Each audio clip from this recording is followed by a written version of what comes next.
Hello friends, welcome to our channel target crack exam. तो दोस्तों, railway भर्ती 2018 ALP technician या फिर बात कर ले आरआरबी जेई की, तो दोस्तों इन सभी के लिए वेटिंग स्पेशल एक वीडियो है जिसमें दोस्तों आरआरबी ने ऑफिशियली जो स्टैंड बाई कैंडिडेट्स हैं उनके लिए एक नोटिस जारी किया है।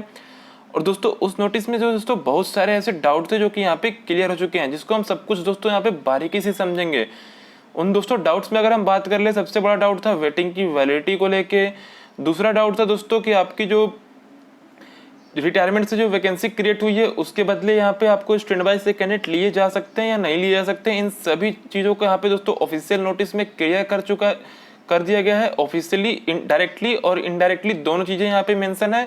तो दोस्तों दोनों फैक्ट को हम यहाँ पे रख के पूरी वीडियो में बात करने वाले हैं। वीडियो में लास्ट तक बने रहिएगा, वीडियो आपके लिए बहुत ज़्यादा इन्फॉर्मेटिव होने वाली है।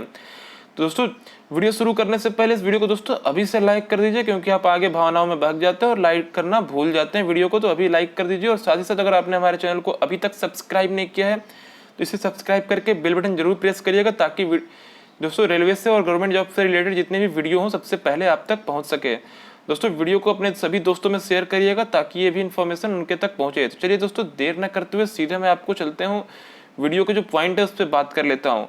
इसके लिए दोस्तों सबसे पहले मैं आपको ऑफिशियल नोटिस दिखाऊंगा। ये नोटिस आपको जारी किया गया है आरआरबी भुवनेश्वर के द्वारा, जो कि यहाँ पे देख सकते हैं। आरआरबी भुवनेश्वर की ऑफिशियल वेबसाइट मैंने ओपन कर रखा है। Information for stand by candidate 2/6/2020 की ये नोटिस है।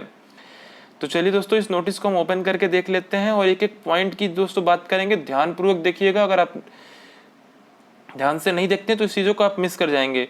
तो दोस्तों यहाँ पे आप सिंपल देख सकते हैं, यहाँ पे लिखा गया है please refer para 13.4 for CN 1/2018। और दोस्तों बाकी जैसे अलग अलग रिक्वायरमेंट में थी सभी के लिए पैरा दिया गया है। दूसरा पॉइंट में दोस्तों क्लियरली लिखा गया है, it is clearly mention that candidates equal to the number of vacancy will be called for document verification.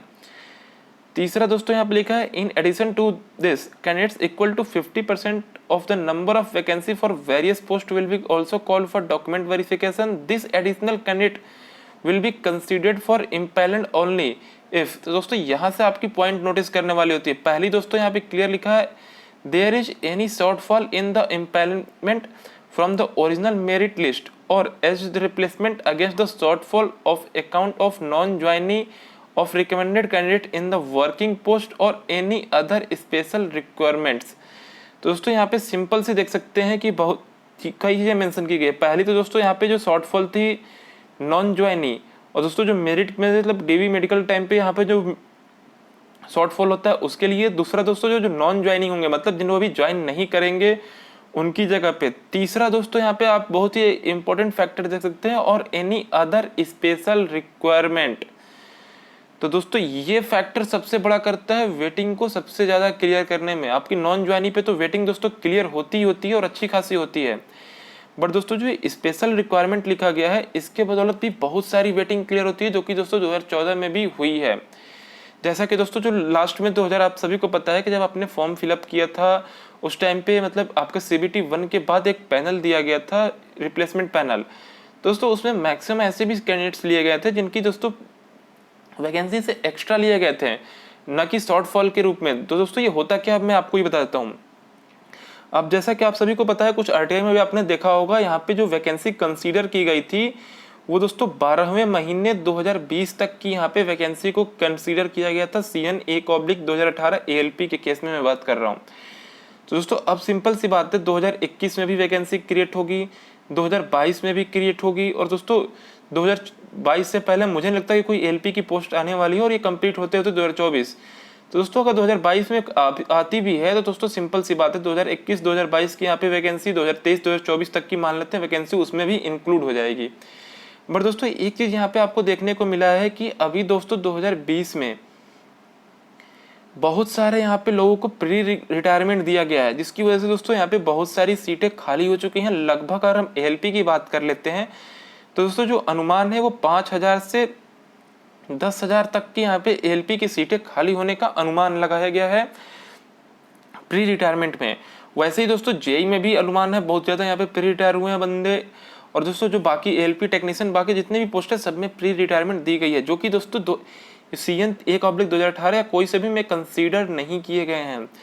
तो दोस्तों ये आपकी स्पेशल रिक्वायरमेंट के लिए यहाँ पे कंडीशन क्रिएट हो जाती है, जो कि बहुत अच्छी खबर है। यहाँ पे आपको जो यहाँ पे क्लियरली लिखा गया है एनी अदर स्पेशल रिक्वायरमेंट, तो सिंपल सी बात है, यहाँ पे चीज़ें क्लियर हो चुकी हैं कि दोस्तों अगर रेलवे को ज़रूरत पड़ती है तो रिटायरमेंट की जगह पे भी कैंडिडेट वेटिंग से ले सकता है, और रिटायरमेंट नहीं हो तो भी दोस्तों अगर सीट खाली है और उसको कैंडिडेट्स की ज़रूरत है तो ले सकता है। हाँ, एक चीज़ यहाँ पे है कि इसके लिए दोस्तों कैंडिडेट फोर्स नहीं कर सकते आरआरबी को कि आप हमें हायर करिए। आप दोस्तों लड़ सकते हैं सिर्फ उन्हीं के लिए जो कि नॉन ज्वाइनी सीट है, उसके लिए आप लड़ सकते हैं। स्पेशल रिक्वायरमेंट की सीट पे आप जाके फाइट नहीं कर सकते आरआरबी के साथ कि आप मुझे लीजिए, आपके पास सीट खाली है। ये उनकी मर्जी है, वो लेंगे या नहीं लेंगे, बट दोस्तों मैक्सिमम चांस है वो यहाँ पे आपको ले लेंगे। दूसरी चीज़ यहाँ पे दोस्तों आती है कि it may please be noted that RRB only recommend name of the empanelled candidates and the appointment is offered by the respective railway administration, zonal railway, division railway authorities। दोस्तों जैसे आप सभी को पता है कि जो आरआरबी है वो सिर्फ नाम रिकमेंड करती है क्वालिफिकेशन एलिजिबिलिटी के आधार पर, जबकि जो दोस्तों ज्वाइनिंग देने का काम होता है वो रेलवे एडमिनिस्ट्रेशन, जोनल रेलवे और दोस्तों डिवीजन का होता है। अगर डिवीजन की तरफ से कोई भी रिक्वायरमेंट मांगी जाती है तो आरआरबी उनको नाम रिकमेंडेड करके दे सकता है आपकी वेटिंग लिस्ट से, चाहे वो इंडेंट वैकेंसी हो या इसमें से नॉन ज्वाइनिंग हो। Railway Recruitment Board Bhubaneswar has already given the panel against CN to the Railway Zonal East Coast Railway has proceeded for the posting of the recommended candidates against the notified vacancy। 6 point में दोस्तों clear है on receiving request of zonal railway for the recommended candidates if any number of such candidates such vacancy projected by railway on para 3 on replacement account RRB Bhubaneswar will process further empanelling from the standby list as per extant rule. दोस्तों यहाँ पे clear लिख दिया है इन्होंने कि अगर railway यहाँ पे रिप्लेसमेंट पैनल मांगता है दोस्तों आरआरबी भुवनेश्वर यहाँ पे रिप्लेसमेंट पैनल के जो रूल है उसके अनुसार इनको कैंडिडेट्स प्रोवाइड करेगा। 7वां पॉइंट दोस्तों जो सबसे बड़ा यहाँ पे लोगों का डाउट था, stand by list is valid during currency of the panel 1 year in normal case. अब आप लोगों को दिमाग में आएगा कि 1 साल है तो 1 साल तो ट्रेनिंग कंप्लीट होते ही नहीं पड़ेगा, रिप्लेसमेंट पैनल कैसे आएगा।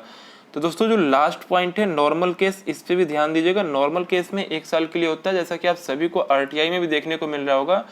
बट ऐसी मेरे पास कई सारे आरटीआई हैं जिसमें उन्होंने क्लियर लिखा है कि 1 साल नॉर्मल केस में होता है, 1 साल उसके बाद जो डिवीजन होता है उसके बोलने पे यहाँ बढ़ाया जा सकता है और उससे भी ज़्यादा यहाँ पे बढ़ाया जा सकता है। मेरे पास ऐसे कई आरटीआई की रिप्लाई है जिसकी मैं कोशिश करूँगा आपको वीडियो बना के दे दूँ, तो बिल्कुल भी इसके लिए परेशान होने की जगह। नॉर्मल केस में 1 साल होता है, बट अगर आरआरबी चाहती है दोस्तों इसको एक्सटेंड कर सकती है और जो उसकी बहुत बार यहाँ पे किया जा चुका है। दोस्तों यहाँ पे एक चीज़ और क्लियर मेंशन है, however there is no request receive from the zonal railway regarding shortfall of account of non joining for the selection candidates. आपकी दोस्तों एंड ऑफ मई 2020 मई तक यहाँ पे कोई भी यहाँ पे अभी तक रिक्वायरमेंट नहीं दिया गया है जोनल रेलवे की तरफ से आरआरबी भुवनेश्वर को। तो दोस्तों इसमें 2-3 चीज़ें आपको एकदम क्लियर हो चुकी होंगी कि रिटायरमेंट की जगह पे भी स्टैंड बाई कैंडिडेट्स को लिया जा सकता है। 1 ईयर की जो वैकेंसी वो नॉर्मल केस में है, इसको बढ़ाया जा सकता है। ये 2 पॉइंट इसमें क्लियरली मेंशन है। आपकी दोस्तों शॉर्टफॉल होने पे आरआरबी रिप्लेसमेंट पैनल भी देगा अगर यहाँ पे डिवीजन के थ्रू यहाँ पे रिक्वेस्ट की जाती है। तो दोस्तों इन सभी चीज़ों यहाँ पे आपके क्लियर हो चुके होंगे। अब आई होप आपको कोई डाउट नहीं बचा होगा। अगर आप दोस्तों स्टैंड बाई कैंडिडेट्स हैं तो जो हमारा कॉमन स्टैंड बाई ग्रुप है उसको भी जरूर ज्वाइन कर लीजिएगा। वहाँ पे दोस्तों एएलपी में दोस्तों 1000 से ऊपर और जेई में दोस्तों 450 से ऊपर यहाँ पे कैंडिडेट्स हैं, जिसका दोस्तों लिंक डिस्क्रिप्शन में। और दोस्तों बहुत ही जल्दी मैं यहाँ पे एक पोल क्रिएट करने वाला हूँ जिसके थ्रू आप दोस्तों सभी लोगों को यहाँ पे डेटा फिल कराऊंगा, जो कि यहाँ पे आपको मैं वीडियो के थ्रू अपडेट दे दूंगा। उसके लिए भी आप वेट करिएगा। और दोस्तों आई होप यहाँ पे आपको सारी डाउट क्लियर हो चुके होंगे, कुछ भी डाउट यहाँ पे नहीं बचा होगा। फिर भी अगर कोई डाउट हो तो कमेंट करके पूछ सकते हैं, इंस्टाग्राम पे मुझे मैसेज कर सकते हैं, वहाँ पे मैं हर एक मैसेज का रिप्लाई देता हूँ। तो चलिए दोस्तों आई होप आपकी सारी चीज़ें यहाँ पे क्लियर हो चुकी होंगी। और दोस्तों मिलते हैं अपने अगले वीडियो में, तब तक के लिए बाय।